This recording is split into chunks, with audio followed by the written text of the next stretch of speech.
Over the weekend, Steve Bannon made an appearance. He popped up on This Week, sat down for an interview with Jonathan Karl, and made a bold prediction about the midterms, even though he doesn't speak to Trump any longer. He doesn't need to. The president, of course, you alluded to it, called you sloppy Steve. He said that when you got fired, you not only lost your job, you lost your mind. Right. Have you patched things up with the president? When was the last time you spoke to him? By the way, before I stepped in as CEO of the campaign, I probably talked to Donald Trump 10 times in my entire life. Yeah. Okay? I don't need to talk to Donald Trump. Donald Trump Donald Trump is accomplishing everything he committed to the American people on the campaign that I stepped in as CEO. I couldn't be prouder of the guy. All he's got to do is continue to hit those marks on that whiteboard, and he's going to run the tables. You're not going to do an immigration bill from weakness. No. No. By the way, I talk every day through the press and through the media. By the way, he's got too many guys he talks to right now. All he's got to do is listen to his own inner voice, and that's going to lead. Write this down. That's going to lead to an astounding victory in November. He is going to run the tables in the House. I don't know. I don't think he's over him yet. I mean, I think there's a little. Well, he's pretty excited about the performance so far, though. He just needs to listen to his inner self and continue doing what he's doing, and he's going to confound the critics and the naysayers yet again. For more on this topic, we'll see if he agrees. We're pleased to be joined again by our friend, Scott Adams, who is, of course, the Dilbert cartoon creator and the Trump whisperer. He's the author of the book, Win Bigly, Persuasion in a World Where Facts Don't Matter. Scott, thanks for joining us again. Appreciate it. Thanks for having me. So what do you think about Bannon's bold prediction there? Well, I've predicted that the midterms will be better for the Republicans than whatever anybody thought at the start of this year. But whether or not they run the table, that does seem like a bold prediction. Not impossible, but I'd say that's a stretch goal at this point. I mean, in terms of just you run the table, I don't know exactly what Bannon meant there. I think he just meant keep the House. Are you willing to make that bold a prediction, and if so, why? You know, I think you have to be sort of a closer to the individual races, because there's a lot that has to do with the matchups and the individual situations, and I think I would just go with the experts that there's always an impulse for the party out of power to pick up some seats, but man, they're swimming upstream against a lot of success from this president. So I would expect something closer to no change than a sea change. Now, recently, it seems like it was a long time ago, but it was just last week that President Trump made history when he sat down with Kim Jong-un, and they played this video from Destiny Productions that's saying what life would be like in North Korea if they just denuclearized. And you said it was quite possibly the best thing you've ever seen. Can you further explain why? Yeah, the basic problem that people made when looking at it is to assume that they individually were the audience. And the audience was just one person. There was only one person in the world who mattered. And presumably they looked into what kinds of images, what kinds of presentation would be culturally and individually effective. Now, when I looked at it, the actual construction of the video looked so amazingly well done in terms of being persuasive in a positive way, meaning encouraging North Korea to see the two options, the horrible one of war and the really good one, being our friend. And so I think it really went a long way, especially because there's a language barrier between the president and Kim Jong-un. So to turn that visual and make it unforgettable, I think was a very effective thing to do, even if it looked corny to our jaded Western eyes. Yes, exactly. So I'm one of those with jaded Western eyes. I thought it was just sort of, I thought it was, it's interesting, but I just found it, isn't it overly simplistic when you're talking about the geopolitics of a nuclear North Korea? Nope. One of the interesting things about persuasion is that somebody can see exactly what you're doing and it still works. And that's the reason that all marketing works. It's the reason that all salesmanship works. When you go into the car dealer, you are fully aware of every trick they're using, and it still works. When you look at any company marketing, you say, "Oh, look what they're doing. I know what they're trying to manipulate me," and it still works. So this is another one of those cases. The visual images are so powerful that they just push other things out of your head. And this was super visual. It hit every note that they needed to hit. So even if it looked like it was way over the top, that doesn't have any effect on its how useful it is. Yeah. So our reaction to it is wholly different from how effective it is. Yeah, and I honestly think that Kim Jong-un, President Trump said that when they played it on the iPad for him, his eyes lit up and he seemed receptive. Because I think he wants his country in a way to be Americanized, to have the water parks and the... And he wants to go to Disneyland. Yeah, they showed him possible amusement park and, an automotive manufacturing line for cars and computers, because there's a lot there. And then not to mention the oceanfront property.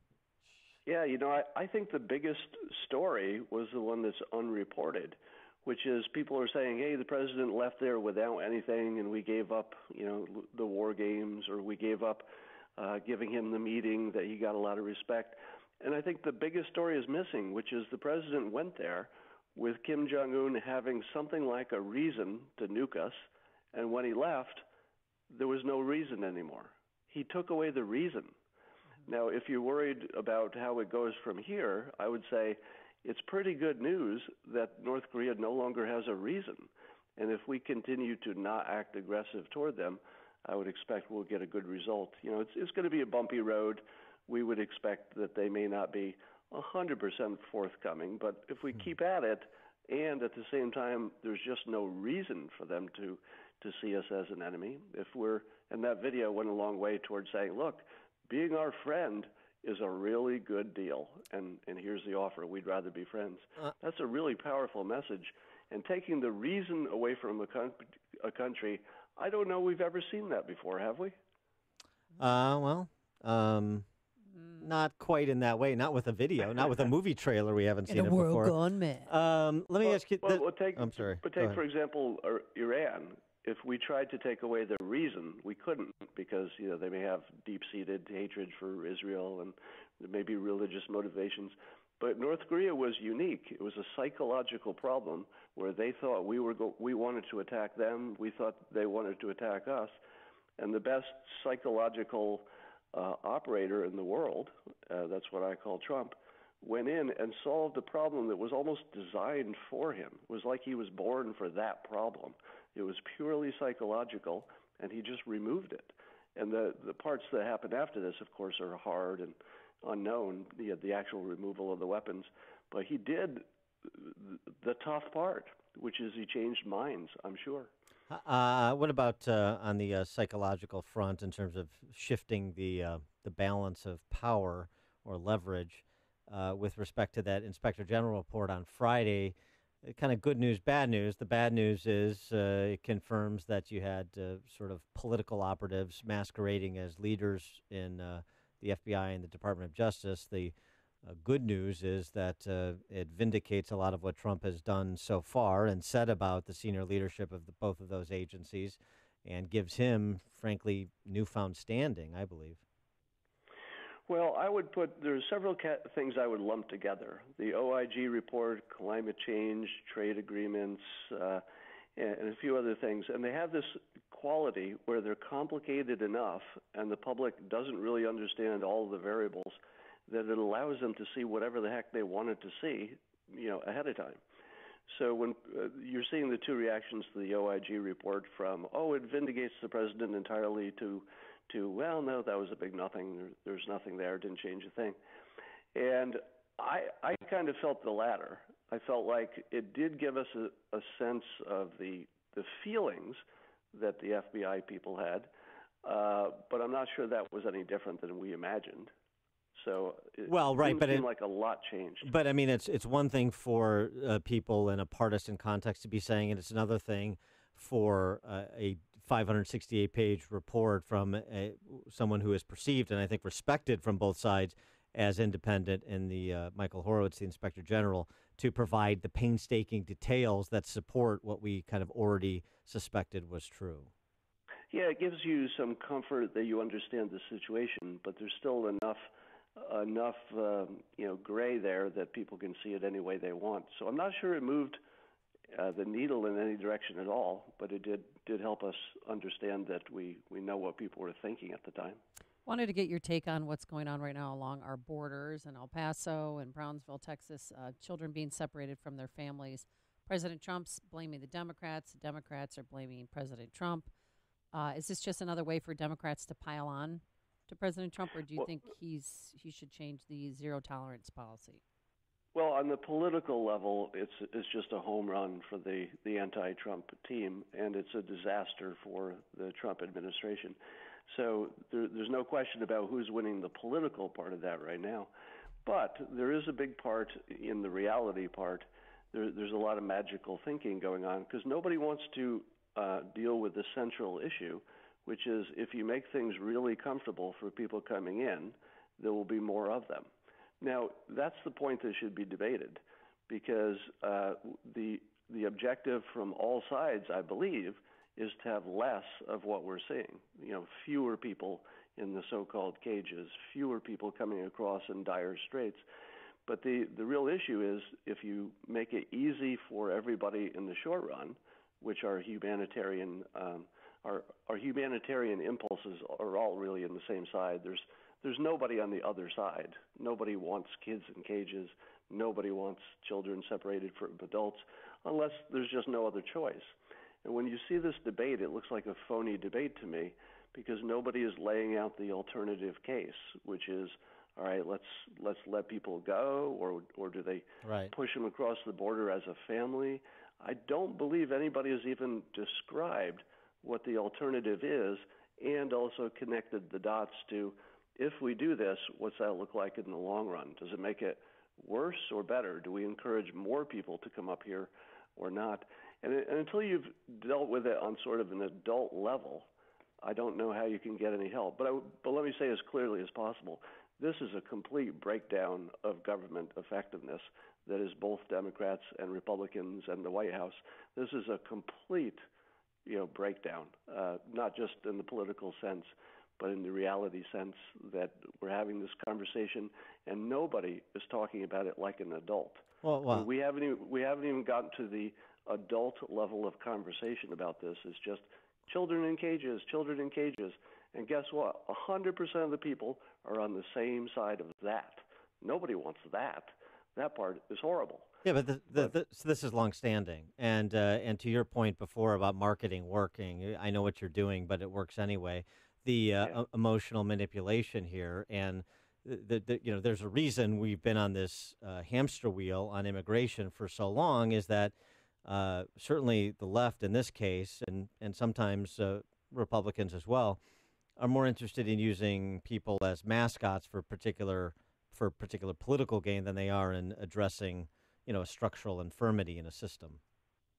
Yeah, I've suggested, at least as an idea, one way to make things a little bit better and fairly quickly, which is if there's some way to electronically connect the parents to the kids, so at least they could talk to them or see them. And that might be a case of, a few iPads in the right places, because there are probably maybe fewer than 10 facilities where the kids and the adults might be. So, 20 iPads or something in that nature would get everybody a chance to at least see that their child is well cared for, that parents can see the adults. They can say, hey, I'll see you. We hope to see you in a few days or whatever it turns out to be. So there's a psychological part of this that's the bad part, which is wholly separate from the fact that people are, their freedom is taken away temporarily and they're in these big cage-like containers. And by the way, the cage part is mostly just the first part where they're taken from the dangerous trip, which is bad enough. The getting here is dangerous and had to be horrible, to they put them in temporary facilities which are more cage-like in the sense that it's like a mass prison. But the idea is to get them out of there as quickly as possible to separate the adults and the men and the women and whatever you have to do for safety. Right. So all the fine people who are doing these jobs, who I hear are just great professionals with all the right intentions, they've got a tough job, and there's no right way to do this that the public is also going to be happy with, given the facilities that they have. So certainly I'd love to hear a better idea. I think we could immediately get the parents in better conversations or more frequent contact with the kids, and especially seeing them. I don't think a phone call quite does it. But there might be some ways to immediately make it easier. But who has the better idea about the short-term fix that doesn't make it worse in the long term? And who can even say those two things out loud? And who else besides me said what I just said, which is the short-term fix might make the long-term worse. How do we get a short-term fix that doesn't make it worse? Mm-hmm. Who's even asking that question?